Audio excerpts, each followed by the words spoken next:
ഉണരുന്നിടം തൊട്ട് ഉറങ്ങും വരെ നമ്മൾ ഓർക്കാൻ മറക്കല്ലേ.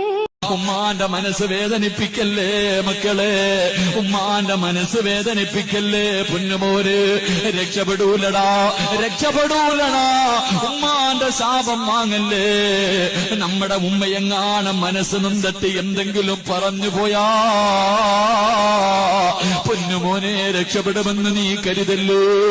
നിന്റെ ഉമ്മയുടെ കാഴ്ചവട്ടിലാ സ്വർഗം കിടക്കുന്നത്. ശ്രദ്ധിക്കുക, ഇന്ന് മനുഷ്യർക്ക് രഹസ്യമായ സമയങ്ങളും സന്ദർഭങ്ങളും എമ്പാടുമാണ്.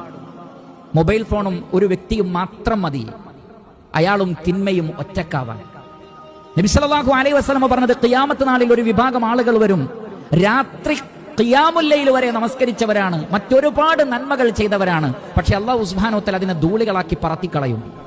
എന്താണ് കാരണം? ഇദാ ഖലൗ ബിമഹാരിമില്ലാഹ് ഇൻതഹഖൂഹാ.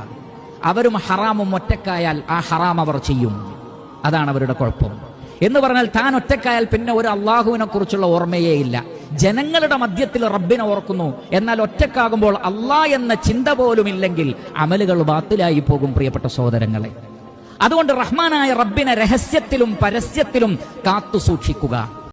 അതുകൊണ്ട് ജീവിതത്തിൻ്റെ ആത്യന്തികമായ ലക്ഷ്യം സ്വർഗം എന്ന ലക്ഷ്യത്തോടു കൂടി മുന്നോട്ട് ചലിക്കാൻ നാം പരിശ്രമിക്കുക, അതിനുവേണ്ടി നമ്മൾ അധ്വാനിക്കുക എന്ന ഒരു തിരിച്ചറിവോടുകൂടി സകല കർമ്മങ്ങളും ആ രൂപത്തിൽ ചെയ്തു മുന്നോട്ട് പോകാൻ അല്ലാഹു സുബ്ഹാനഹു വ തആല നമുക്ക് തൗഫീഖ് നൽകുമാറാവട്ടെ.